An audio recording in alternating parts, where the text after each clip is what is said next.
Et tu as eu certainement l'occasion de voir à plusieurs reprises un artiste tomber malade et demander de l'aide. Ah, il faut cotiser pour que tel artiste se rétablisse ou pour l'amener ou l'évacuer. Ça, c'est honteux. C'est pas normal. C'est très, très gênant même. Justement, par rapport à ça, il y en a qui disent qu'un artiste est obligé d'être mendiant pour réussir à Guinée. Est-ce que vous êtes d'accord avec ça? Genre, non. Aller courir derrière, c'est vrai qu'il y a des mécènes partout.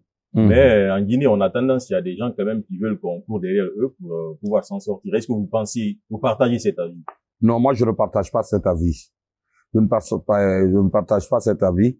Et il y a beaucoup de personnes riches qui s'intéressent aux artistes, soit parce que c'est leurs fans, s'ils aiment ce que les artistes y font, et c'est bien aussi pour eux, n'est-ce pas, de se voir souvent avec les artistes, parce que les artistes drainent du monde de derrière eux, et eux, ils ont besoin de ce monde-là.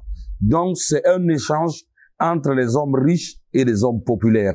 Seulement que parfois, ça se fait sur une base injuste. Parce que quand il s'agit qu'un artiste vienne de donner de la force à un homme riche, on voit toujours cet artiste comme un mendiant. Mais moi, je vois pas ça comme un mendiant. Ils sont en train de s'entraider.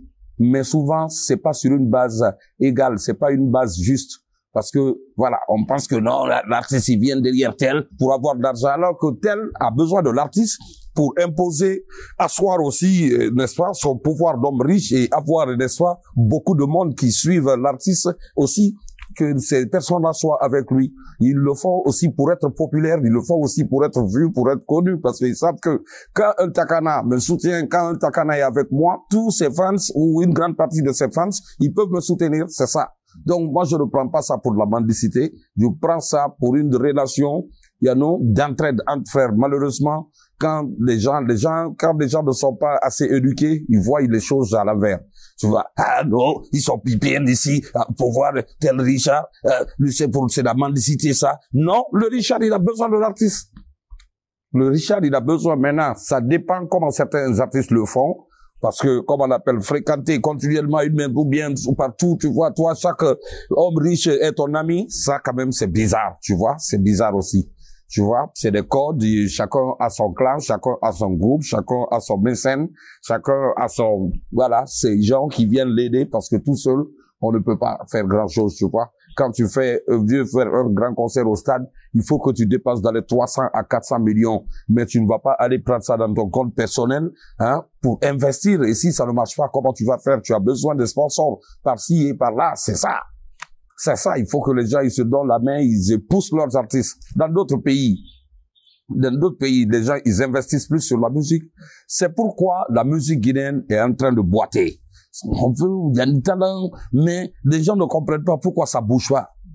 Parce que on investit peu. La configuration dans laquelle les jeunes Guinéens investit peu. On investit peu. Voilà. Dans d'autres pays, je vais t'expliquer ça. La configuration dans laquelle les jeunes artistes guinéens chantent, ils vont chanter comme ça pendant 15 ans, 20 ans encore. La musique guinéenne n'ira nulle part. Tu sais pourquoi? Parce que tu ne peux pas venir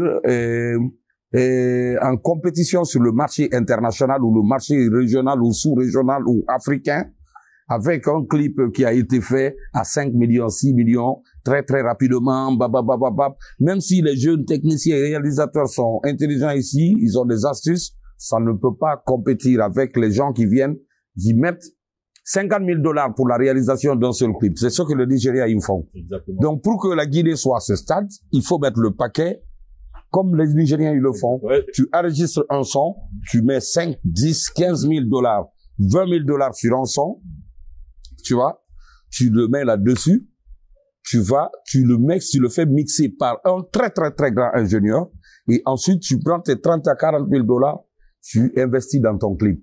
Quand tu as fait ça, tu amènes ton son dans les réseaux, ça va tourner partout et toute l'Afrique, voilà.